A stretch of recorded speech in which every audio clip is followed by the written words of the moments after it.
അടിച്ചമർത്തപ്പെടുന്നുണ്ട് എന്ന് തോന്നുന്നുണ്ടെങ്കിൽ ചില കാര്യങ്ങൾ ഒന്ന് ശ്രദ്ധിച്ചേക്കണേ.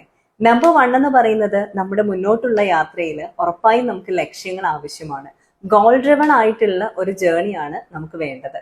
നമ്പർ 2 എന്ന് പറയുന്നത് നമ്മളെ കുറിച്ചുള്ള ഒരു അവബോധം, അത് നമുക്ക് എന്നും ആവശ്യമാണ്. സെൽഫ് വർത്ത് നന്നായി തന്നെ മനസ്സിലാക്കി വെക്കുക. സെൽഫ് എസ്റ്റീം നന്നായിട്ടുള്ള ഒരു വ്യക്തി തന്നെയാണ് നമ്മളെന്നും ഉറപ്പിക്കുക.